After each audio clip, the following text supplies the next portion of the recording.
바다에 밀어버려. 제주 앞바다 폭풍이 몰아치는 밤이었어요. 남자가 애원했지만 청부업자들은 대답하지 않았습니다. 그저 묵묵히 남자를 난간 너머로 밀어냈어요. 남자의 몸이 검은 파도 속으로 사라졌어요.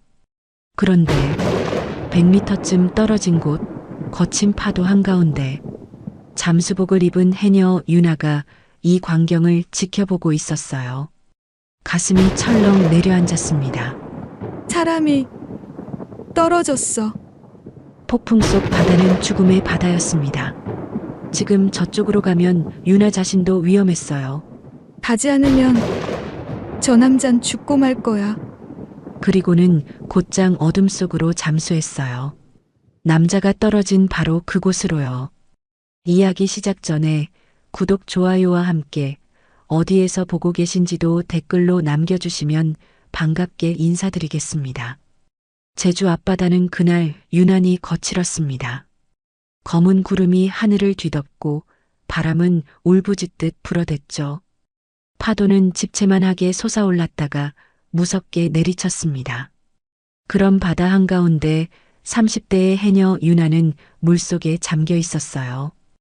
유나는 이 마을에서 2년째 해녀로 살아가고 있었습니다. 그런데 이상했어요.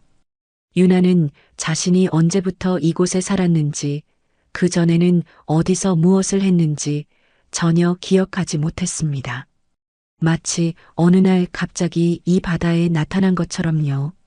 물속에서 전복을 따던 유나는 갑자기 가슴이 철렁했습니다.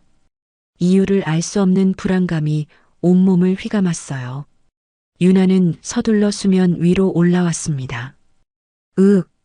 숨을 크게 들이마시며 주변을 둘러본 순간 유나의 눈이 커졌습니다.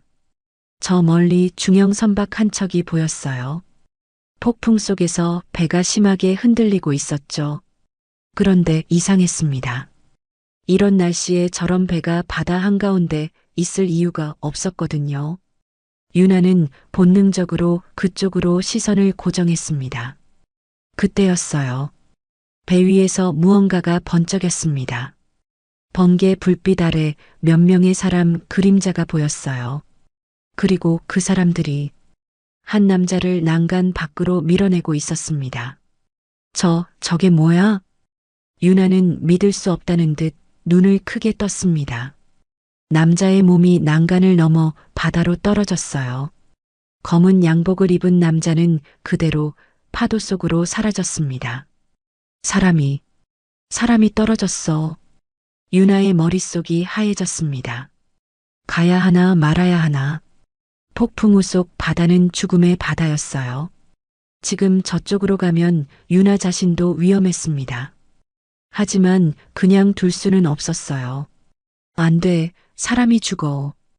유나는 이를 악물고 그쪽으로 헤엄쳐 갔습니다. 파도가 유나를 집어삼키려 했지만 유나의 팔은 놀랍도록 힘차게 물을 가르며 나아갔어요. 남자가 떨어진 곳에 도착한 유나는 깊이 숨을 들이마시고 물속으로 잠수했습니다. 캄캄한 물속에서 유나는 필사적으로 남자를 찾았어요. 폐가 터질 것 같았지만 포기할 수 없었습니다. 그때 저 아래 하얀 셔츠가 보였어요. 남자는 의식을 잃은 채 천천히 가라앉고 있었습니다. 유나는 있는 힘을 다해 더 깊이 내려갔어요. 손을 뻗어 남자의 옷깃을 움켜쥐었습니다. 남자를 끌어안은 유나는 수면을 향해 발을 차기 시작했습니다. 남자는 40대쯤 되어 보이는 건장한 체구였어요. 무게가 만만치 않았습니다. 하지만 이상하게도 유나의 몸은 정확하게 움직였어요. 어떻게 해야 물속에서 사람을 안전하게 끌어올릴 수 있는지 몸이 기억하고 있었습니다. 유나는 남자를 끌고 간신히 수면 위로 올라왔습니다. 거친 파도가 두 사람을 계속 덮쳤지만 유나는 남자의 머리를 물 위로 유지하며 해변을 향해 헤엄쳤어요. 얼마나 헤엄쳤을까요? 유나의 팔다리는 천근만근이었습니다. 하지만 드디어 발끝에 모래가 닿았어요. 유나는 남자를 끌고 해변으로 올라왔습니다.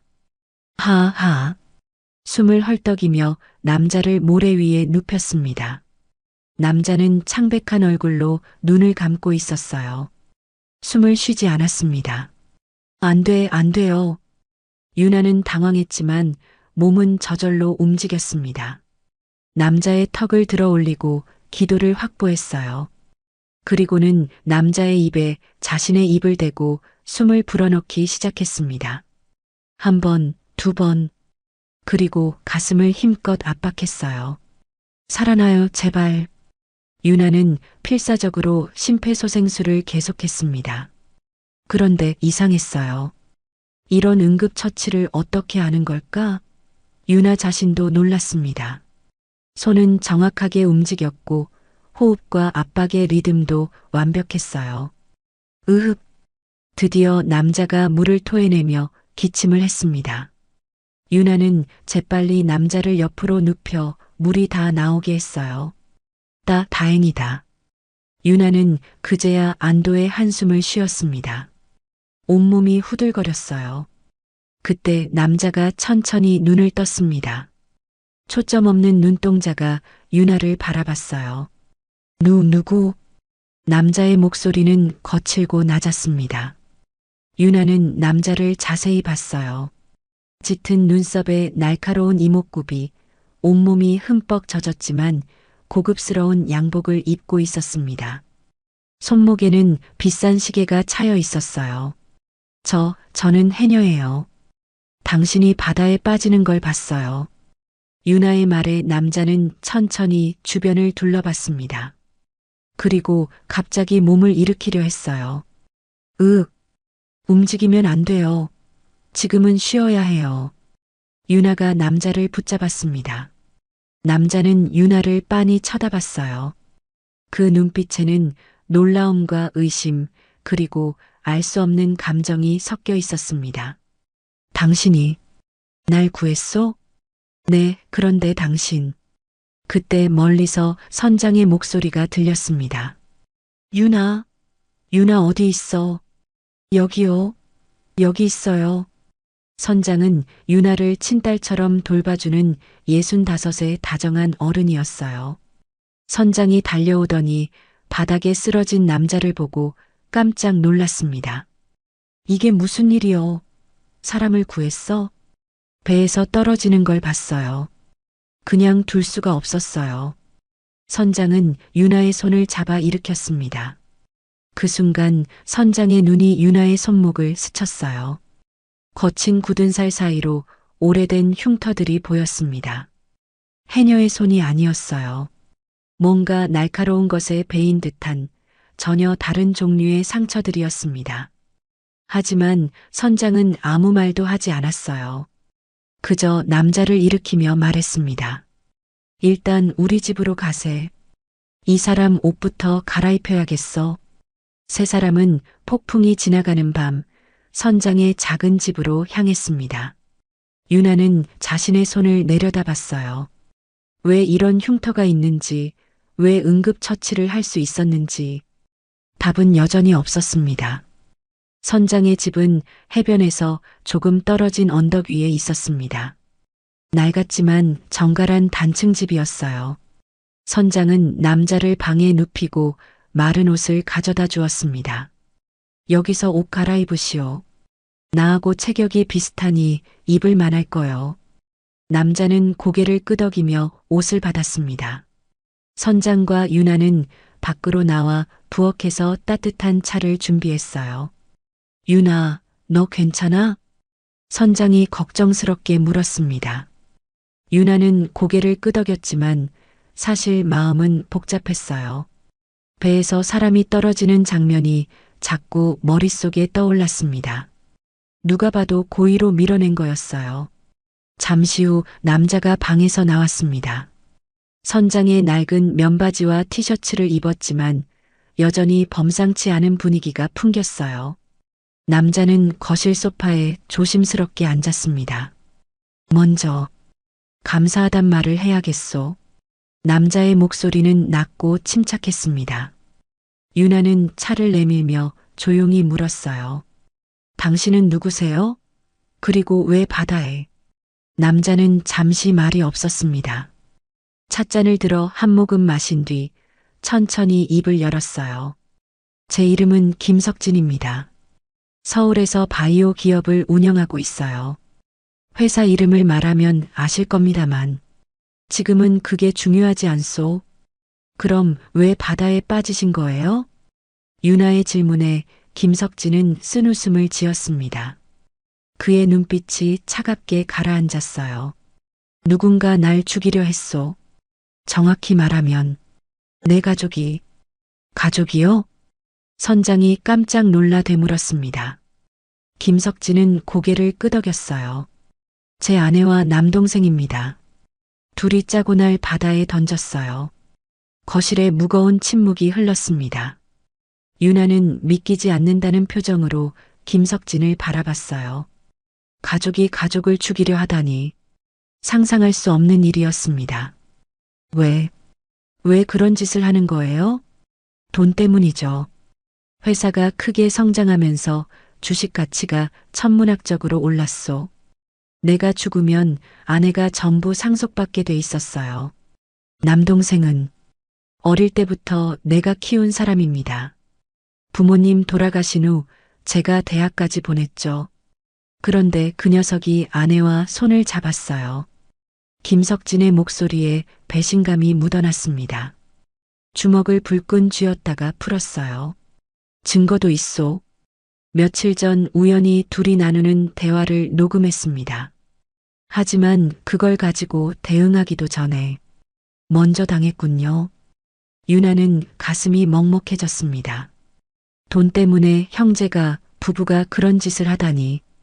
유나는 자신의 과거는 기억하지 못했지만 이런 일이 얼마나 끔찍한지는 알 수 있었어요. 경찰에 신고해야 하는 거 아니에요? 아직은 안 됩니다. 일단 제 생존 사실을 알리면 안 돼요. 그들이 다시 움직일 테니까. 바로 그때였습니다. 선장이 창문 밖을 내다보다가 표정이 굳었어요. 유나, 저기 좀 봐. 유나가 창가로 다가갔습니다. 마을 입구 쪽에 검은색 SUV 한 대가 서 있었어요. 이 작은 어촌 마을에서는 보기 드문 차였습니다. 차에서 두 남자가 내렸어요. 양복을 입고 주변을 두리번거리는 모습이 심상치 않았습니다. 저 사람들.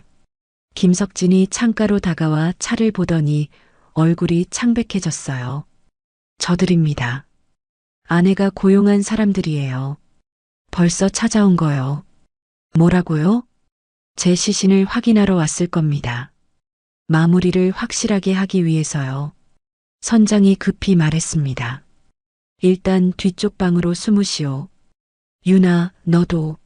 하지만 유나는 고개를 저었어요. 뭔가 본능적으로 느껴졌습니다. 여기 있으면 안 된다는 걸요. 선장님, 우리 나가야 해요. 그럼 어디로 간다는 거냐? 동굴이요. 해안 쪽에 큰 동굴 있잖아요. 거기 숨으면 못 찾을 거예요. 김석진이 유나를 봤습니다. 그의 눈빛에 의아함이 서렸어요. 이 젊은 해녀는 위기 상황에서 너무나 침착했습니다. 마치 이런 일에 익숙한 사람처럼요. 지금 가야 해요. 저들이 마을 사람들한테 물어보기 전에. 유나의 말에 김석진은 고개를 끄덕였습니다. 선장은 급히 배낭을 꺼내 물과 비상식량을 챙겨 넣었어요. 조심해라, 유나. 며칠 있으면 내가 배 준비해서 데리러 갈게. 네, 걱정 마세요. 두 사람은 집 뒤편으로 조용히 빠져나갔습니다. 다행히 그 남자들은 아직 마을 입구에 있었어요. 유나는 김석진의 손을 잡고 빠르게 해안 쪽으로 이동했습니다. 어둠이 내린 바닷가를 따라 한참을 걸었어요. 김석진은 몸이 완전히 회복되지 않아 숨이 거칠었지만 불평 없이 따라왔습니다. 그런데 뒤에서 인기척이 들렸습니다. 거기 누구야? 유나가 뒤를 돌아보니 한 남자가 손전등을 비추고 있었습니다. 남자들 중 한 명이었습니다. 빨리 가세요. 유나가 김석진을 앞으로 밀었습니다. 그리고 자신은 뒤돌아서서 남자를 마주했어요. 거기서 남자가 달려들었습니다. 그 순간 유나의 몸이 저절로 움직였어요. 남자의 팔을 피하고 발을 걸고 순식간에 제압했습니다. 남자는 모래 위에 쓰러져 신음했어요. 윽! 유나는 자기 손을 내려다봤습니다. 방금 뭘 한 거지? 어떻게 저렇게 사람을 쓰러뜨린 거지? 유나 자신도 놀랐어요. 유나 씨, 김석진의 목소리에 정신을 차렸습니다. 유나는 서둘러 김석진에게 달려갔어요. 가요, 빨리. 두 사람은 어둠 속을 뚫고 동굴에 도착했습니다. 동굴 입구는 바위에 가려져 있어서 잘 보이지 않았어요. 안으로 들어가자 파도 소리만 들렸습니다. 김석진은 거친 숨을 몰아쉬며 바닥에 주저앉았습니다. 유나도 옆에 앉았어요. 두 사람은 한동안 말없이 어둠 속에 앉아 있었습니다. 첫날 밤이 시작되었습니다. 동굴 속은 어둡고 축축했습니다. 하지만 바깥보다는 안전했어요. 유나는 선장이 챙겨준 배낭을 열어 물병과 비상식량을 꺼냈습니다. 일단 이걸로 며칠은 버틸 수 있어요. 김석진은 동굴 벽에 기대앉아 유나를 지켜봤습니다. 이 젊은 여자는 놀라웠어요. 위기 상황에서도 침착했고 무엇을 해야 할지 정확히 알고 있었습니다. 유나 씨, 아까 그 남자를 어떻게 제압한 거요? 유나는 손을 내려다봤습니다. 사실 자기도 잘 몰랐어요.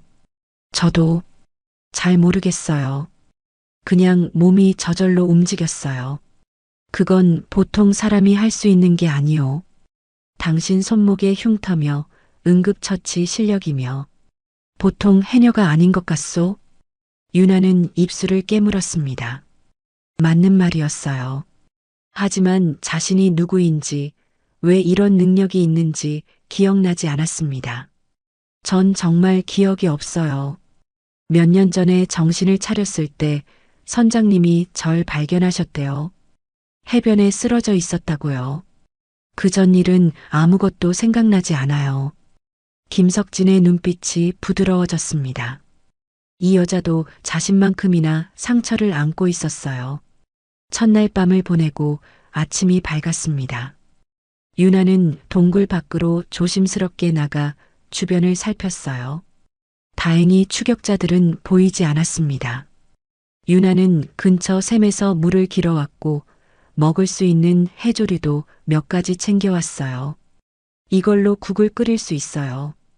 유나는 작은 버너를 꺼내 간단한 식사를 준비했습니다. 김석진은 그 모습을 보며 묘한 감정을 느꼈어요.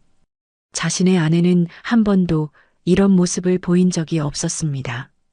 사흘째 되던 날 밤 김석진이 열이 났습니다. 바다에 빠진 충격과 차가운 동굴에서 지낸 탓이었어요. 몸을 떨며 식은땀을 흘렸습니다. 김석진 씨, 정신 차리세요. 유나는 당황했지만 곧 진정했습니다. 배낭을 뒤져 해열제를 찾았지만 없었어요. 유나는 동굴 밖으로 나가 산비탈을 뒤졌습니다. 다행히 쑥과 질경이 같은 약초를 찾을 수 있었어요. 동굴로 돌아온 유나는 약초를 으깨어 김석진의 이마에 올려놓았습니다. 그리고 젖은 천으로 계속 몸을 닦아주었어요. 조금만 참으세요. 열이 내릴 거예요. 김석진은 희미한 의식 속에서 유나의 모습을 봤습니다. 자신을 돌보는 그녀의 손길은 따뜻했어요. 아내는 자신이 아플 때도 병원에 맡기고 신경 쓰지 않았습니다. 그런데 이 낯선 여자는 자신의 목숨을 구했고 지금 이렇게 돌봐주고 있었어요. 밤새 유나가 간호한 덕분에 다음 날 아침 김석진의 열이 내렸습니다. 김석진은 힘없이 웃으며 말했어요. 미안하오. 폐를 끼쳤소? 괜찮아요. 이제 좀 어때요? 많이 나아졌소. 당신 덕분이요. 그날 오후 동굴 밖에서 인기척이 들렸습니다. 두 사람은 숨을 죽였어요. 동굴 입구 쪽에서 남자들의 목소리가 들렸습니다. 이쪽도 수색했습니까? 예, 했습니다. 아무도 없었어요. 바다에 빠졌으면 시체라도 떠올라야 하는데. 이상하군. 조류가 강해서 먼 바다로 떠내려갔을 수도 있습니다. 며칠 더 찾아봅시다. 확실하게 확인해야 해요.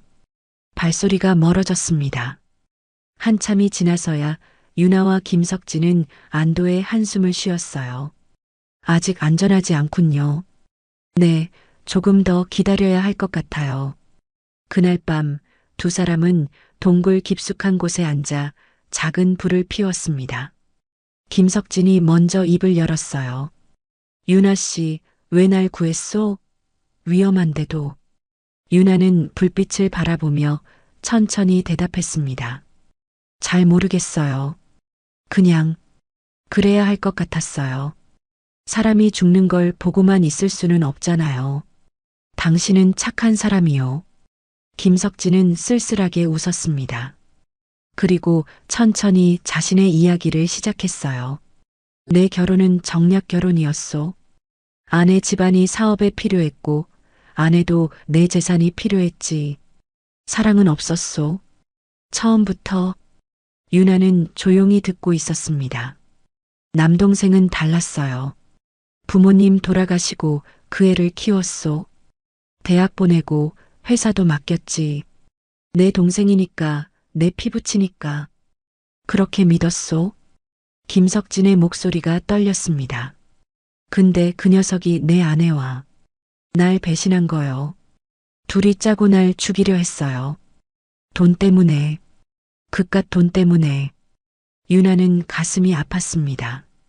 가족에게 배신당한다는 게 얼마나 큰 상처인지 느껴졌어요.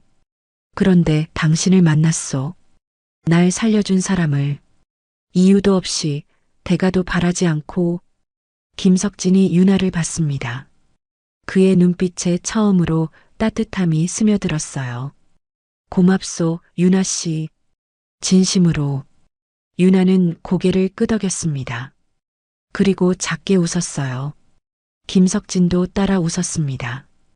동굴에 온 후 처음 보이는 웃음이었어요. 그날 밤 유나는 꿈을 꿨습니다. 어둠 속에서 총소리가 들렸어요.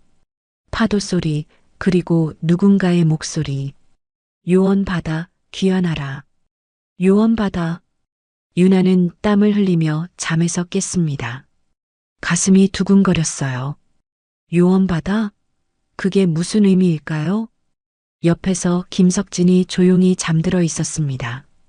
유나는 자신의 손을 다시 내려다봤어요. 흉터들이 달빛에 희미하게 빛났습니다. 나는 누구일까? 유나는 알 수 없었습니다. 하지만 한 가지는 확실했어요. 이 사람을 끝까지 지켜야겠다는 것. 그게 지금 자신이 해야 할 일이라는 걸요. 7일째 되는 아침이었습니다.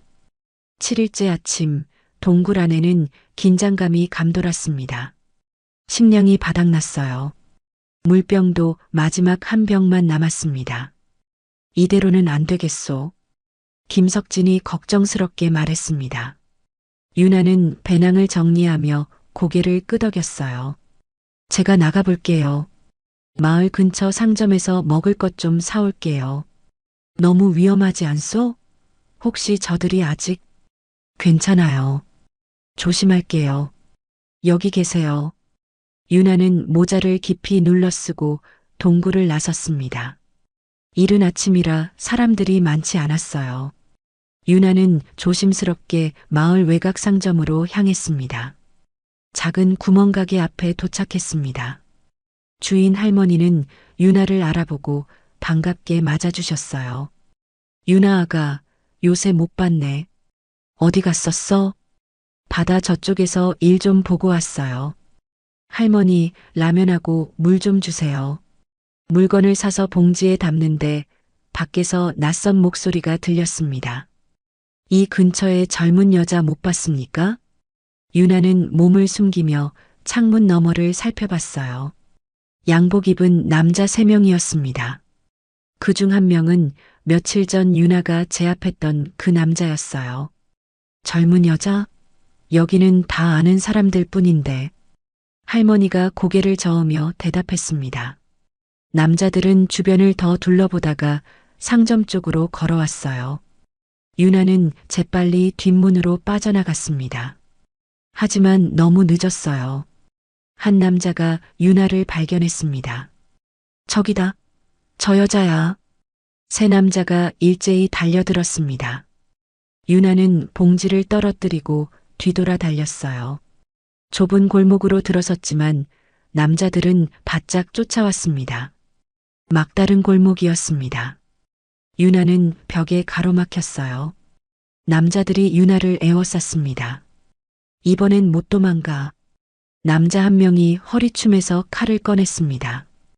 유나의 심장이 빠르게 뛰었어요. 하지만 두려움보다는 이상한 느낌이 들었습니다.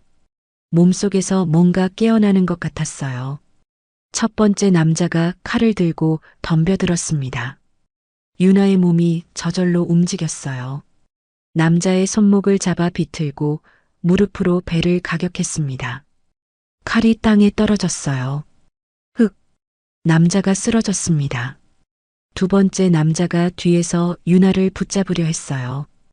유나는 몸을 낮추고 돌아서며 팔꿈치로 남자의 턱을 쳤습니다. 정확한 타격이었어요. 남자는 비틀거리다 그대로 쓰러졌습니다. 마지막 남자는 겁을 먹고 뒤로 물러섰어요. 너 뭐야? 유나도 자기 손을 내려다보며 당황했습니다. 이게 정말 내가 한 일일까? 하지만 몸은 정확히 알고 있었어요. 어디를 어떻게 쳐야 하는지, 어떻게 움직여야 하는지. 유나는 쓰러진 남자들의 주머니를 뒤져 휴대폰 한 대를 꺼냈습니다. 그리고 서둘러 그 자리를 벗어났어요. 동굴로 돌아가는 길에 유나는 손을 떨고 있었습니다. 방금 일어난 일이 믿기지 않았어요. 자신이 3명을 제압했다는 게, 그것도 칼을 든 남자들을요. 동굴에 도착하자 김석진이 걱정스럽게 달려왔습니다. 무슨 일이요? 왜 이렇게 늦었소? 저들을 만났어요. 유나는 떨리는 목소리로 말했습니다. 김석진의 얼굴이 굳었어요. 다쳤소? 아니요, 제가 그들을 쓰러뜨렸어요. 3명 다요. 김석진은 놀란 표정으로 유나를 바라봤습니다. 유나는 자리에 주저앉았어요. 손이 여전히 떨렸습니다. 몸이 저절로 움직였어요. 어디를 쳐야 하는지, 어떻게 막아야 하는지 다 알고 있었어요.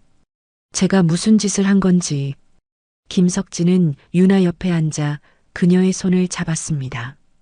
그리고 유나의 손목을 자세히 들여다봤어요. 유나 씨, 이 흉터들 좀 보시오. 유나의 손목에는 여러 개의 희미한 흉터가 있었습니다. 김석진은 조심스럽게 손가락으로 흉터를 따라갔어요. 이건 군용 훈련 흔적이요. 밧줄 훈련할 때 생기는 상처예요. 그리고 이건 총기 반동으로 생긴 흉터 자국 같소? 유나는 자기 손목을 빤히 쳐다봤습니다. 군용 훈련? 총기? 그럼 저는 군인이었나요? 아마 그것보다 더 특수한 일을 했을 거요. 당신의 움직임, 판단력, 생존 능력. 보통 사람이 아니오. 유나는 혼란스러웠습니다. 나는 누구지? 왜 여기 있는 거지? 왜 아무것도 기억나지 않는 거지? 유나 씨. 김석진이 유나의 손을 꽉 잡았습니다. 서울로 갑시다. 내 회사에 연결된 사람들이 있어. 경찰, 정보기관. 당신의 정체를 알아낼 수 있을 거요. 그리고 나도 아내와 남동생에게 복수해야 하오. 유나는 김석진을 바라봤습니다. 그의 눈빛은 진지했어요. 제가 도움이 될까요? 당신이 없으면 전 벌써 죽었소. 당신은 내 생명의 은인이요. 이번엔 내가 당신을 도울 차례요. 유나는 잠시 생각했습니다.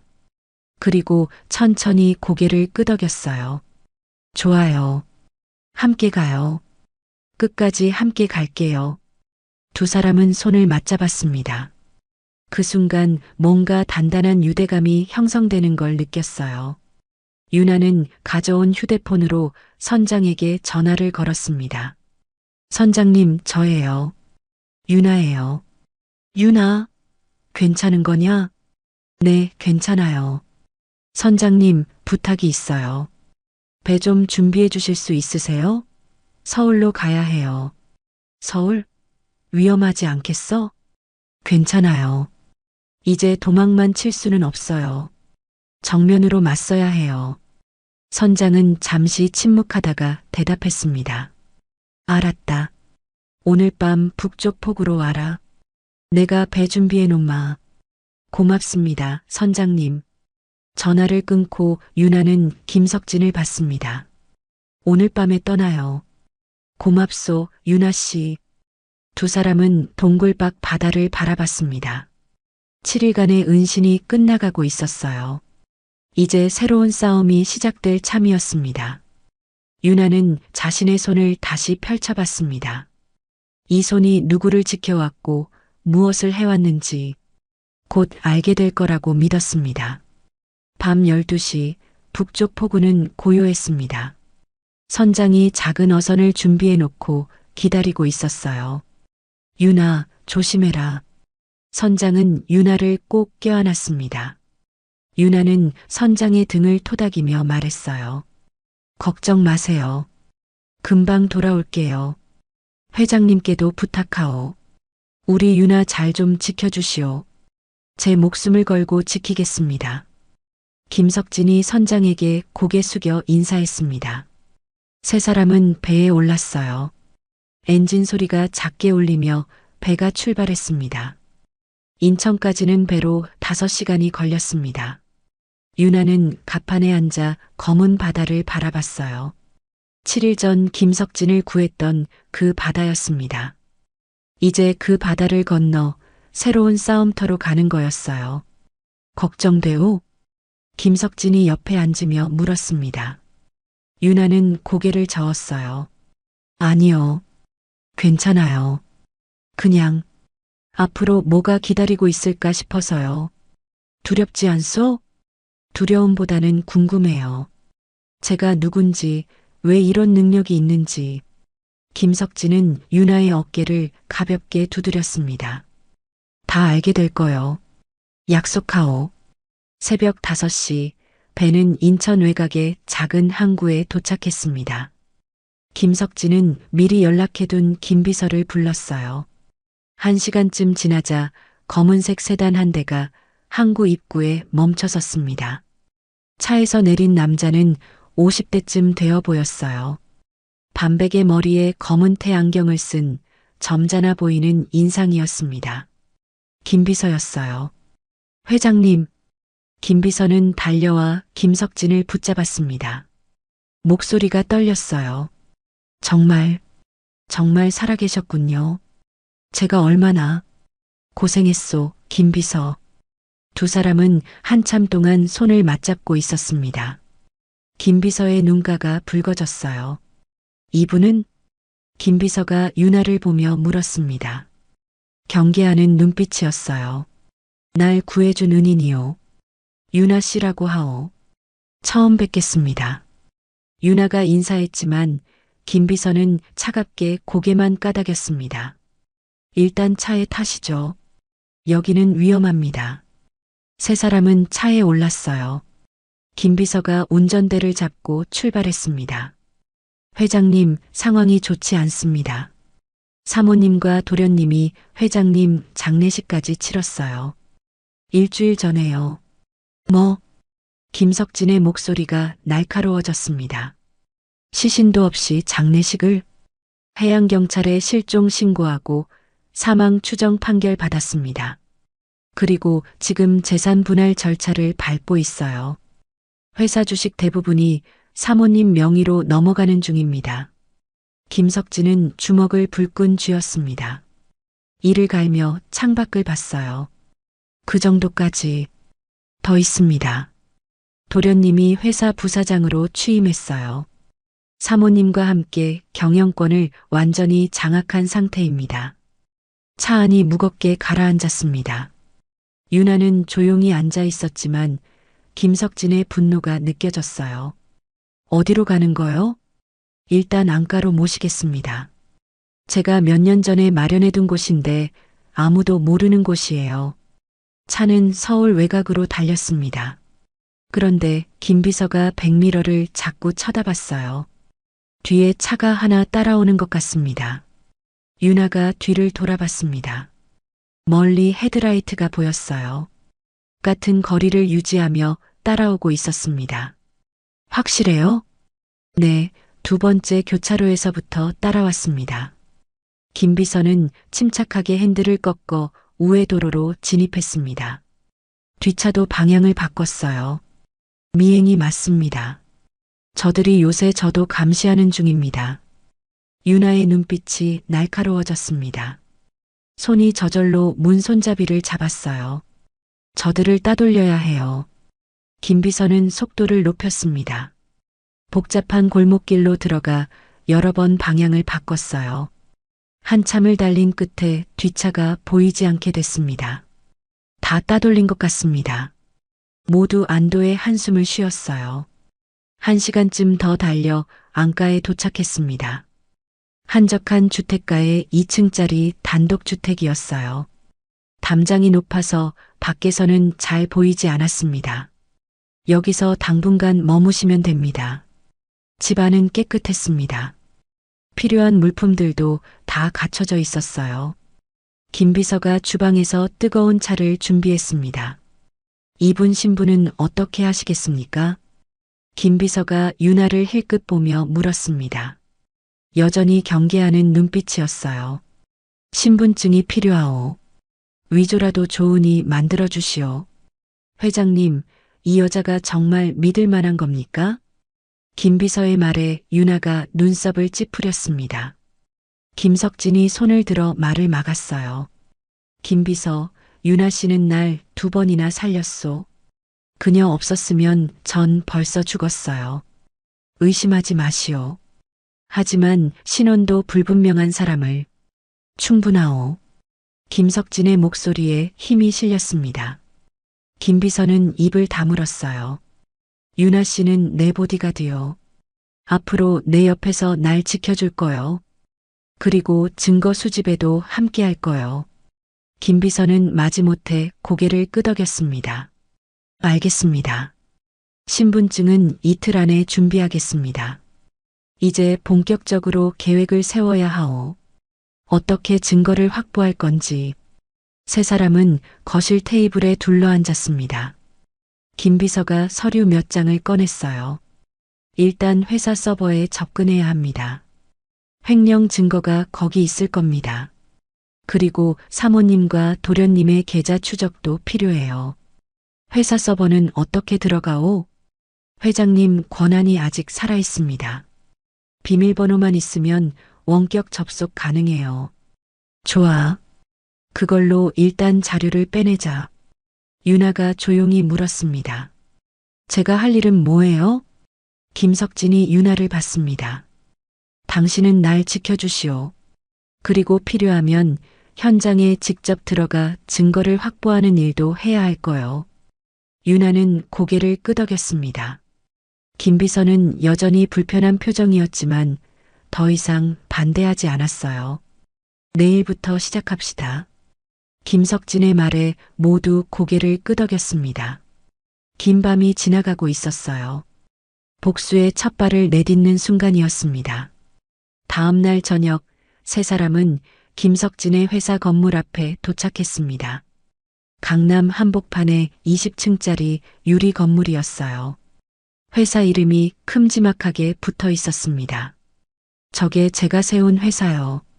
김석진은 복잡한 표정으로 건물을 올려다봤습니다. 자신이 피땀 흘려 만든 회사가 이제 배신자들 손에 넘어간 거였어요. 야간 경비가 2명 있습니다.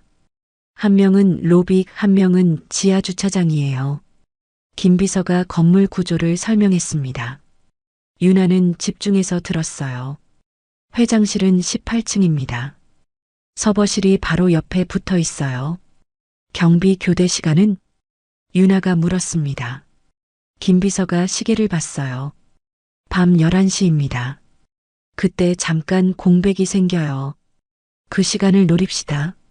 세 사람은 차 안에서 시간을 기다렸습니다. 11시가 가까워지자 긴장감이 흘렀어요. 회장님은 여기 계세요. 저랑 유나 씨가 들어가겠습니다. 김 비서의 말에 김석진이 고개를 저었습니다. 아니요. 내가 가야 하오. 비밀번호 입력도 직접 해야 하고 너무 위험합니다. 괜찮소? 유나 씨가 지켜줄 거 아니요. 김석진이 유나를 봤습니다. 유나는 고개를 끄덕였어요. 제가 있어요. 걱정 마세요. 11시 정각 지하 주차장으로 들어갔습니다. 경비가 교대하는 사이 비상계단으로 올라갔어요. 18층까지는 걸어서 올라가야 했습니다. 숨이 가빴지만 세 사람은 멈추지 않았어요. 18층 문을 조심스럽게 열었습니다. 복도는 어두웠어요. 비상등만 희미하게 켜져 있었습니다. 저기가 회장실입니다. 김 비서가 앞장서서 안내했습니다. 회장실 문 앞에서 김석진이 카드키를 꺼냈어요. 아직 효력이 살아있었습니다. 문이 열렸어요. 회장실은 넓고 고급스러웠습니다. 큰 책상 뒤로 서울 야경이 한눈에 들어왔어요. 김석진은 잠시 자기 자리를 바라보다가 책상 앞에 앉았습니다. 컴퓨터를 켜겠습니다. 김 비서가 옆에서 노트북을 꺼내 연결했습니다. 김석진이 비밀번호를 입력하자 화면이 켜졌어요. 서버 접속 중입니다. 김 비서의 손이 빠르게 키보드를 두드렸습니다. 유나는 문 쪽을 지키며 복도를 살폈어요. 있습니다. 횡령 기록이요. 김 비서가 흥분한 목소리로 말했습니다. 얼마나 빼돌린 거요? 300억. 아니 500억이 넘습니다.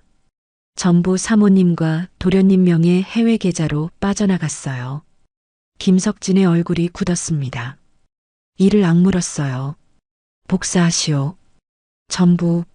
네, 지금 USB에 옮기고 있습니다. 그때 복도에서 발소리가 들렸습니다. 유나가 긴장하며 손짓했어요. 누가 와요? 경비입니다. 아마 순찰 도는 중일 거예요. 김 비서가 속삭였습니다.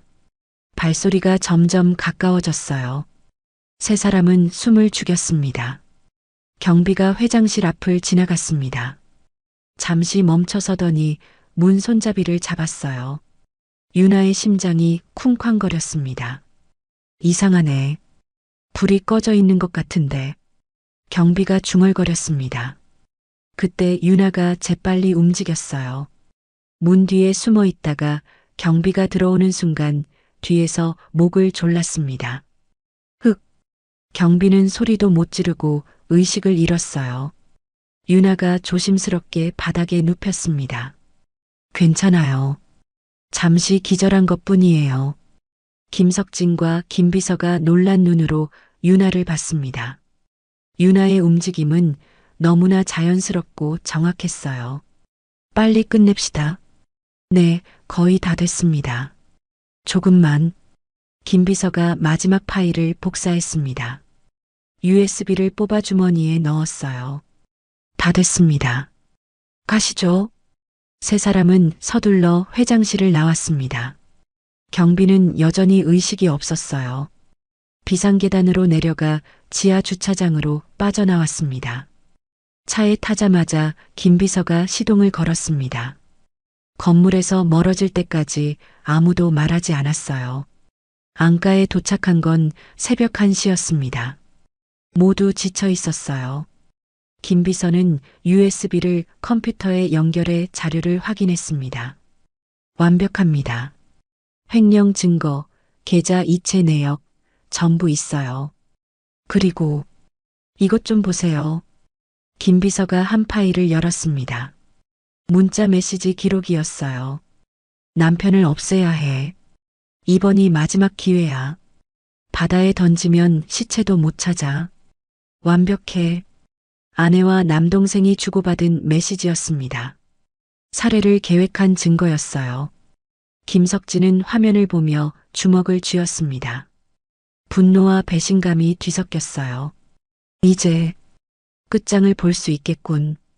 김 비서가 자료를 정리하고 자리에서 일어났습니다.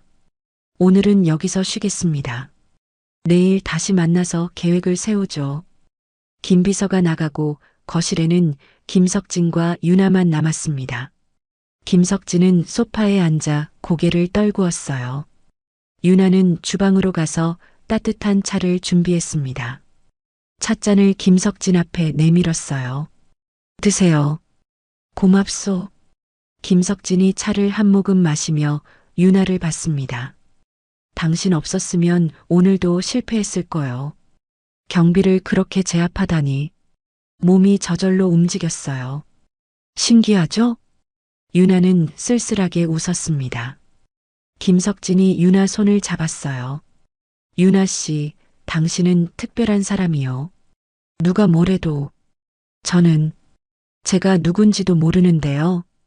기억이 없어도 괜찮소. 지금 이 순간에 당신이 전부요. 유나는 김석진을 바라봤습니다. 그의 눈빛이 따뜻했어요. 기억은 없지만 당신과 함께 있는 지금이 가장 선명해요. 제가 살아있다는 게 느껴져요. 김석진은 유나의 손을 꽉 잡았습니다. 두 사람은 말없이 서로를 바라봤어요. 그날 밤 유나는 또 꿈을 꿨습니다.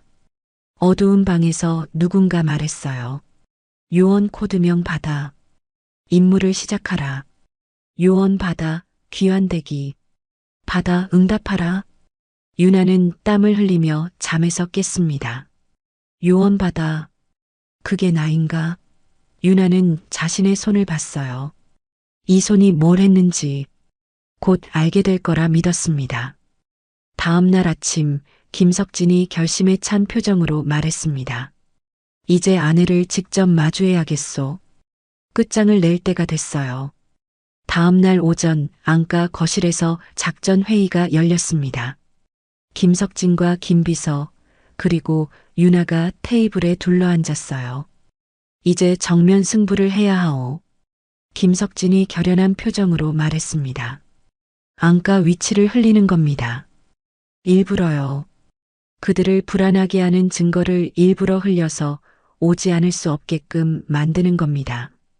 너무 위험하지 않습니까?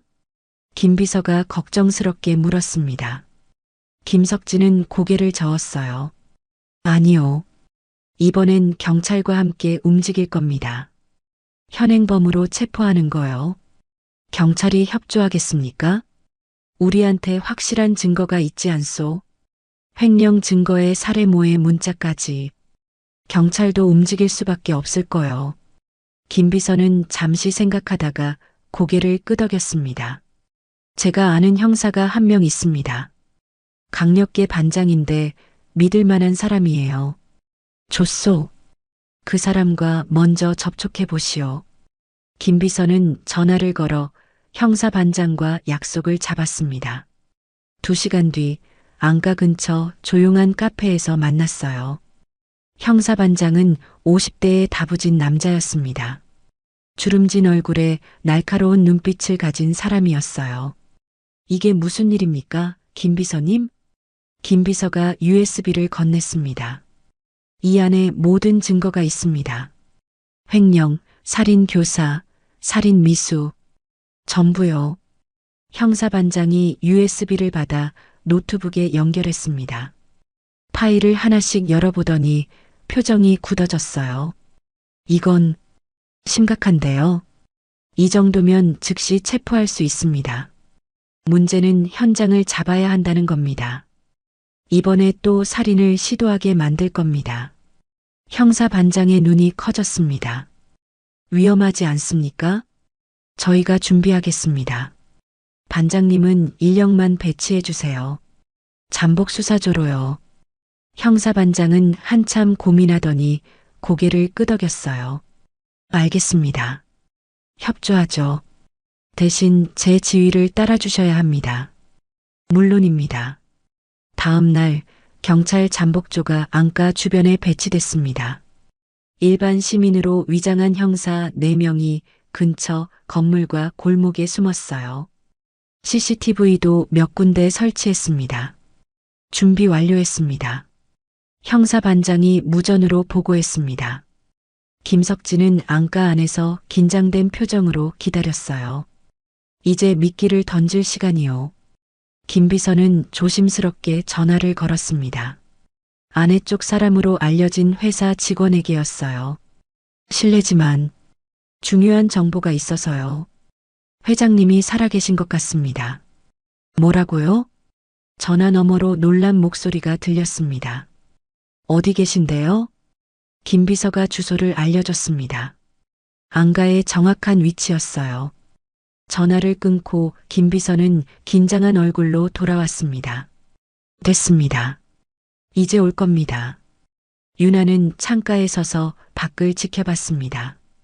마음이 불안했어요. 정말 올까요? 올 수밖에 없소.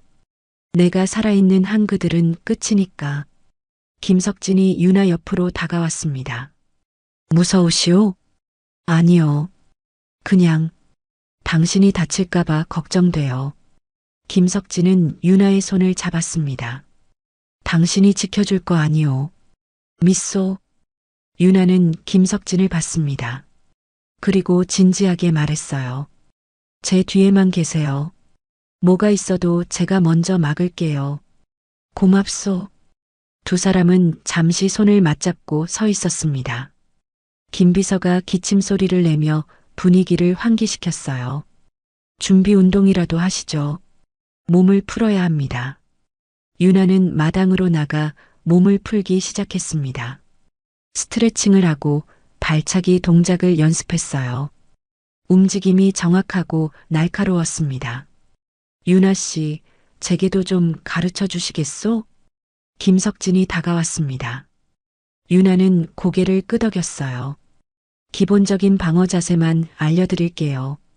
유나는 김석진에게 몸을 낮추는 법, 공격을 피하는 법을 가르쳤습니다. 김석진은 서툴렀지만 열심히 따라했어요. 이렇게 하는 거요? 네, 잘하셨어요. 위급하면 일단 몸을 낮추세요. 그리고 제 뒤로 오시고요. 두 사람은 1시간 넘게 연습했습니다. 땀이 흘렀지만 김석진은 웃고 있었어요. 당신 같은 선생님이 있어서 든든하오. 해가 지고 밤이 찾아왔습니다. 안가에는 긴장감이 감돌았어요. 김석진과 유나는 거실 소파에 나란히 앉아 있었습니다. 유나 씨, 김석진이 조용히 불렀습니다. 네, 이게 끝나면 당신과 다시 시작하고 싶소. 유나는 김석진을 돌아봤습니다. 그의 눈빛이 진지했어요. 무슨 말씀이세요? 내 옆에 있어 달라는 말이요. 당신 없이는 이제 살 수가 없을 것 같소. 유나의 가슴이 뛰었습니다. 하지만 대답하지 못했어요. 저는 아직 제가 누군지도 모르는데요. 상관없소. 지금 이 순간에 당신이 전부요. 김석진이 유나의 손을 잡았습니다. 따뜻했어요. 일단 끝내고 나서 얘기해요. 지금은 집중해야 해요. 알겠소. 두 사람은 손을 잡은 채 침묵했습니다. 시계 초침 소리만 들렸어요. 밤 11시가 다가왔습니다. 형사반장이 무전으로 보고했어요. 차량 한 대 접근 중입니다. 검은색 SUV. 김석진과 유나가 일어났습니다. 긴장이 최고조에 달했어요. 대기하십시오. 아직 움직이지 마세요. 차량이 안가 100m 앞에 멈춰섰습니다. 불이 꺼졌어요. 잠시 후 차 문이 열렸습니다. 4명 하차. 무장한 것으로 보입니다. 유나의 눈빛이 날카로워졌습니다. 싸움이 시작되려 하고 있었어요. 김석진은 유나의 어깨를 가볍게 두드렸습니다. 조심하시오. 당신도요. 안가의 긴 밤이 시작되고 있었습니다. 다음 날 오전 10시 안가는 고요했습니다. 하지만 공기는 무겁게 가라앉아 있었어요. 폭풍 전야 같은 긴장감이었습니다. 김석진은 마당으로 나가 의자에 앉았습니다. 유나는 마당 한쪽 나무 그늘에 몸을 숨기고 있었어요. 형사반장과 경찰들은 담 너머 건물과 골목에 잠복해 있었습니다. 차량 2대 접근 중입니다. 무전기에서 형사반장의 목소리가 들렸어요. 김석진은 심호흡을 했습니다. 손에 땀이 났어요. 검은색 세단 2대가 안가 앞에 멈춰 섰습니다. 첫 번째 차 운전석에는 아내가 앉아 있었어요. 뒷좌석에서 남동생이 내렸습니다. 두 번째 차에서는 청부업자 2명이 나왔어요. 아내가 천천히 차에서 내렸습니다. 30대 후반의 날씬한 여자였어요. 비싼 옷을 입고 선글라스를 낀 채였습니다. 마당에 앉아 있는 김석진을 보는 순간 아내는 얼어붙었습니다. 선글라스 너머로도 충격받은 표정이 역력했어요. 당신, 아내의 목소리가 떨렸습니다. 선글라스를 벗었어요. 창백한 얼굴이 드러났습니다. 어떻게, 당신 죽었잖아. 남동생도 형을 보고 뒤로 비틀거렸습니다. 35쯤 되어 보이는 남자였어요. 얼굴이 하얗게 질렸습니다. 형, 살아있었어. 이건. 김석진은 천천히 일어났습니다.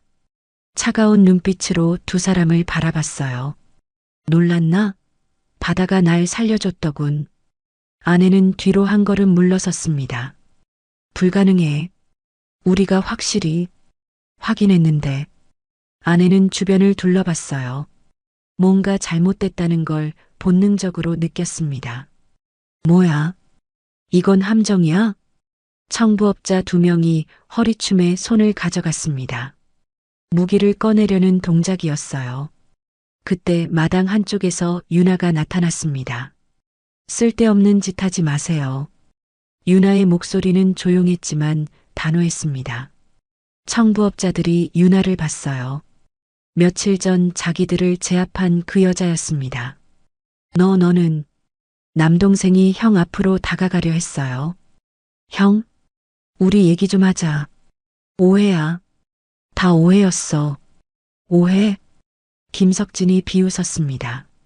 너희가 날 바다에 던진 게 오해냐? 재산을 빼돌린 게 오해냐? 김석진은 주머니에서 작은 녹음기를 꺼냈습니다. 버튼을 눌렀어요. 아내와 남동생의 목소리가 흘러나왔습니다. 남편을 없애야 해. 이번이 마지막 기회야.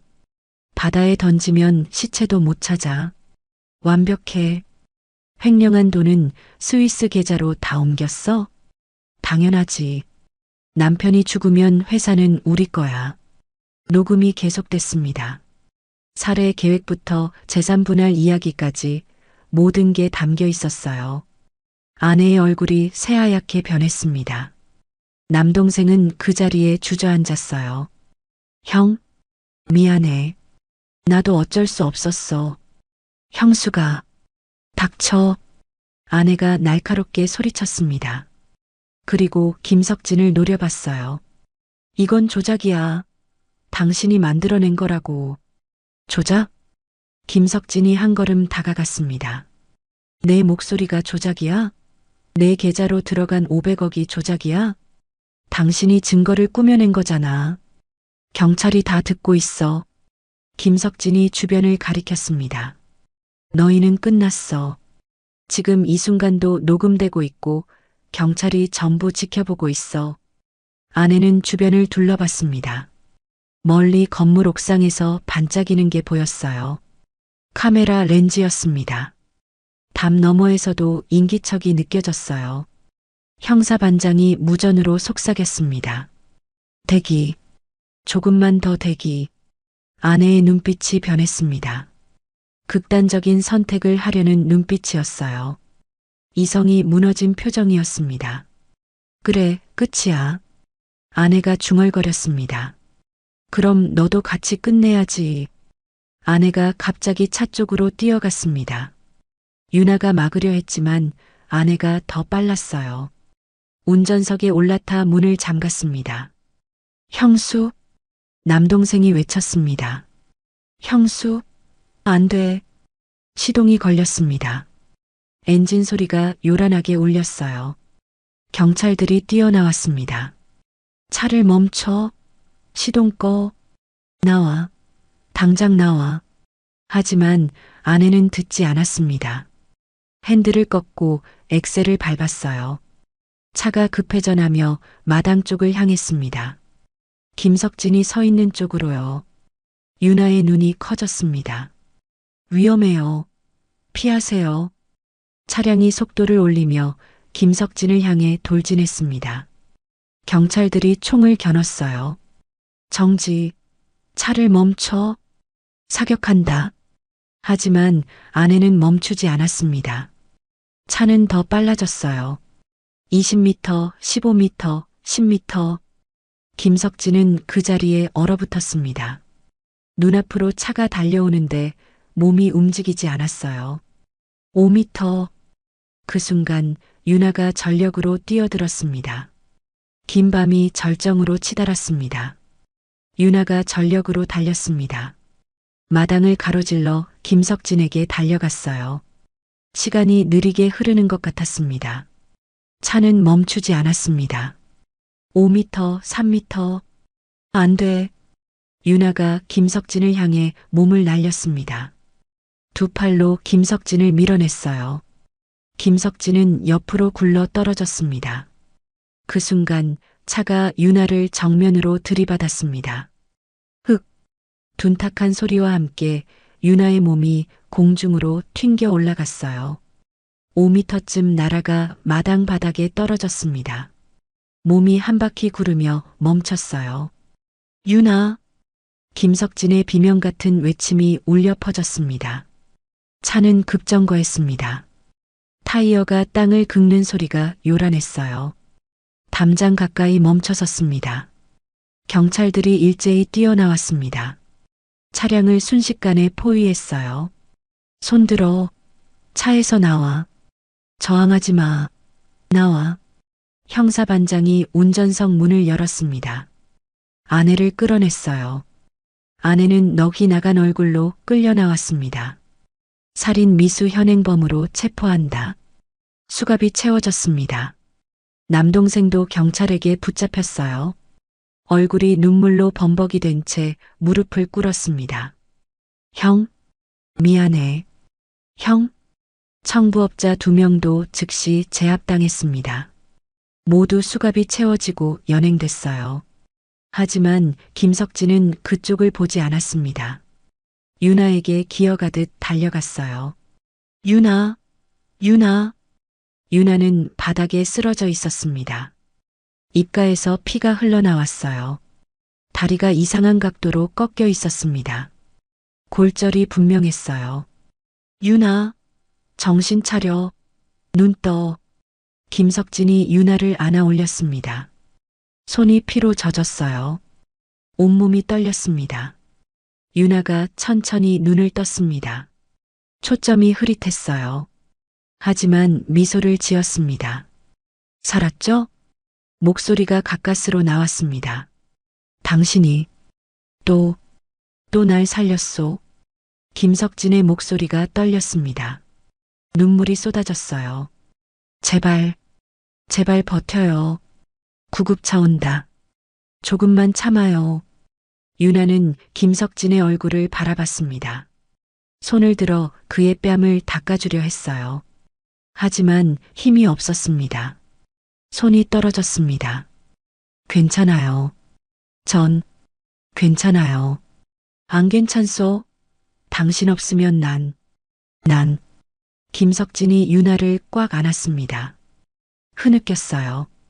어깨가 들썩였습니다. 절대 놓지 않을 거요. 당신 없이는 못 살아요. 형사반장이 달려왔습니다. 구급차 왔습니다. 비켜주세요. 구급대원들이 들것을 들고 왔어요. 유나를 조심스럽게 들것에 옮겼습니다. 목에 보호대를 채우고 다리를 고정시켰어요. 의식은 있습니다. 하지만 빨리 병원으로 가야 해요. 구급대원이 외쳤습니다. 저도 같이 갑니다. 김석진이 구급차에 올라탔습니다. 유나의 손을 꽉 잡았어요. 놓지 않았습니다. 유나, 버텨요. 제발. 구급차 문이 닫혔습니다. 사이렌이 울리며 출발했어요. 뒤에 남은 현장에서는 경찰들이 증거를 수집하고 있었습니다. 차량 파손 상태를 확인하고 사진을 찍었어요. 김 비서가 녹음기를 형사반장에게 건넸습니다. 이게 모든 증거입니다. 횡령 자료와 살해모의 녹취 전부 여기 있어요. 고맙습니다.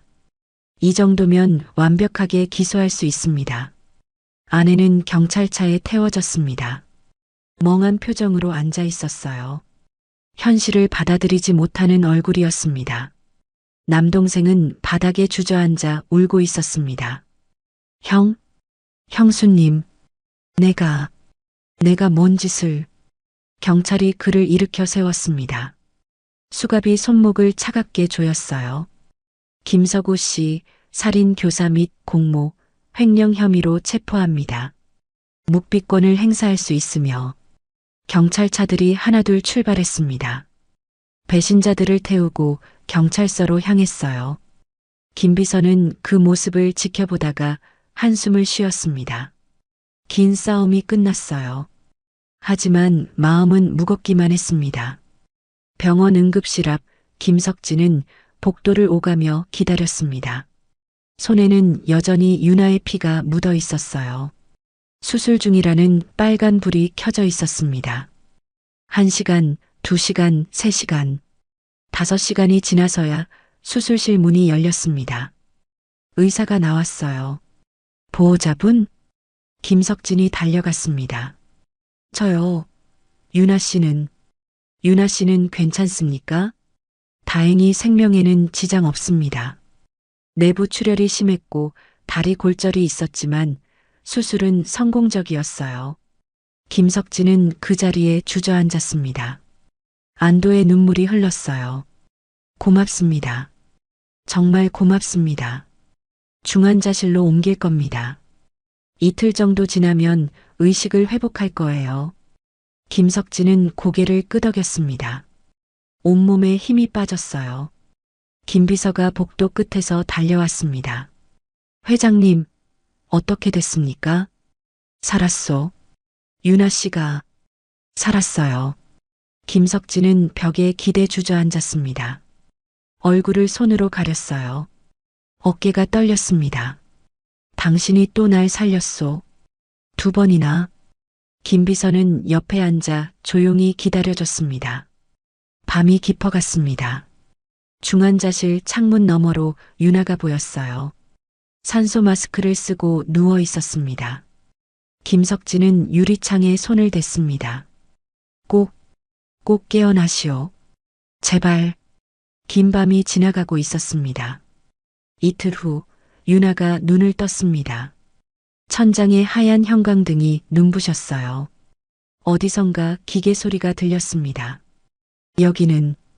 유나가 작은 목소리로 중얼거렸습니다. 고개를 돌리니 김석진이 침대 옆 의자에 앉아 있었어요. 유나의 손을 꽉 잡은 채 잠들어 있었습니다. 김석진 씨. 유나가 손을 움직이자 김석진이 깼습니다. 눈을 뜨더니 유나를 보고 얼어붙었어요. 그리고 눈물이 쏟아졌습니다. 유나 씨, 정신 차렸소? 김석진이 유나의 손을 2 손으로 감싸 쥐었습니다. 떨리는 손이었어요. 당신 덕분에 살았소. 당신은 괜찮아요? 내가 괜찮은 게 중요한 게 아니오. 당신이 차에 치였소. 이틀이나 깨어나지 않았어요. 김석진의 목소리가 떨렸습니다. 유나는 미소를 지었어요. 살아서 다행이네요. 그때 유나의 머릿속에 무언가가 밀려 들어왔습니다. 기억들이었어요. 잃어버렸던 모든 기억이 한꺼번에 돌아왔습니다. 훈련소의 모습, 상관의 얼굴, 임무 브리핑, 요원 코드명 바다, 북한 밀무역선 추적 임무, 작전 중 바다 추락, 긴급 구조 요청, 요원 바다 실종 처리. 유나는 눈을 감았습니다. 모든 게 선명하게 떠올랐어요. 자신이 누구인지, 왜 그런 능력이 있는지, 이제 알게 됐습니다. 저는 요원이었어요. 유나가 천천히 말했습니다. 국가 소속 비밀요원이요. 작전 중에 바다에 빠졌어요. 그리고 기억을 잃은 채 표류하다가 선장님이 구해주셨죠. 김석진은 놀란 표정으로 유나를 바라봤습니다. 그럼 기억이 돌아온 거요? 네, 전부요. 며칠 후 정보기관 관계자들이 병원을 찾아왔습니다. 유나의 신분을 확인하고 상부에 보고했어요. 실종됐던 요원이 생환한 것이었습니다. 일단 회복에 집중하십시오. 복귀는 천천히 결정하면 됩니다. 관계자가 말했습니다. 유나는 고개를 끄덕였어요. 한편 법원에서는 재판이 진행됐습니다. 아내는 살인 미수와 살인 교사, 횡령 혐의로 15년형을 선고받았습니다. 남동생은 공모와 횡령으로 12년형을 받았어요. 청부업자들도 모두 처벌받았습니다. 김석진은 아내와 이혼 절차를 마쳤습니다. 빼돌린 재산도 모두 환수했어요. 이제 끝났습니다. 김 비서가 서류를 건네며 말했습니다. 김석진은 고개를 끄덕였어요. 긴 싸움이 끝났습니다. 일주일 후 유나가 퇴원했습니다. 목발을 짚고 있었지만 많이 회복된 상태였어요. 병원 로비에서 반가운 얼굴을 만났습니다. 선장이었어요. 유나. 선장이 달려와 유나를 껴안았습니다. 조심스럽게 다치지 않게요. 선장님. 유나도 선장을 꽉 안았습니다. 눈물이 흘렀어요. 바다가 너를 보냈다가 다시 데려가는구나. 선장의 목소리가 떨렸습니다. 고마웠어요, 선장님. 절 살려주셔서, 가족처럼 대해주셔서, 너는 내 딸이나 다름없었어. 앞으로도 그럴 거고. 두 사람은 한참을 안고 있었습니다. 오후 병원 앞 벤치에서 김석진과 유나가 나란히 앉았습니다. 햇살이 따뜻했어요. 복귀하는 겁니까? 김석진이 물었습니다. 유나는 고개를 끄덕였어요. 네. 제자리로 돌아가야죠. 그게 제 삶이니까요. 김석진은 유나의 손을 잡았습니다. 함께 할 수는 없겠소? 당신에게는 당신의 삶이 있잖아요. 회사도 있고 해야 할 일도 많고 당신 없이는 의미가 없소. 유나는 김석진을 바라봤습니다. 그의 눈빛이 진심이었어요. 전 당신을 2번 살렸어요. 바다에서 그리고 마당에서요. 맞소. 그럼 이제 제대로 사세요. 당신을 살린 보람이 있게요. 김석진의 눈가가 붉어졌습니다. 언젠가 다시 만날 수 있을까요? 유나는 미소 지었습니다. 운명이라면요. 두 사람은 서로를 안았습니다. 오래 따뜻하게요. 이별의 포옹이었습니다. 김석진은 유나가 차에 타는 걸 지켜봤습니다. 차가 멀어지고 사라질 때까지요. 손을 흔들었습니다. 유나도 뒤를 돌아보며 손을 흔들었어요. 그렇게 두 사람은 헤어졌습니다. 1년 후 미국 샌프란시스코의 한적한 카페였습니다. 김석진은 노트북 앞에 앉아 커피를 마시고 있었어요. 출장 중이었습니다. 카페 문이 열렸습니다. 종소리가 경쾌하게 울렸어요. 김석진은 무심코 고개를 들었습니다. 그리고 얼어붙었습니다. 문 앞에 유나가 서 있었어요. 평상복을 입고 목발 없이 걷고 있었습니다. 완전히 회복한 모습이었어요. 두 사람의 눈이 마주쳤습니다. 시간이 멈춘 것 같았어요. 유나가 먼저 미소 지었습니다. 김석진도 따라 웃었어요. 유나가 천천히 김석진의 테이블로 걸어왔습니다. 김석진은 일어나 의자를 빼줬어요. 우연인가요? 김석진이 떨리는 목소리로 물었습니다. 유나는 고개를 저으며 앉았습니다. 아니요. 유나가 김석진을 바라보며 말했어요. 운명이죠. 따뜻한 햇살이 카페 안으로 쏟아져 들어왔습니다. 두 사람은 마주보며 미소 지었어요. 말은 필요 없었습니다. 다시 만났다는 것, 그것으로 충분했습니다. 카페 밖으로 샌프란시스코의 아름다운 풍경이 펼쳐졌습니다. 새로운 시작이 기다리고 있었어요. 바다가 두 사람을 갈라놓았지만 운명은 다시 만나게 했습니다. 이것이 그들의 이야기였습니다.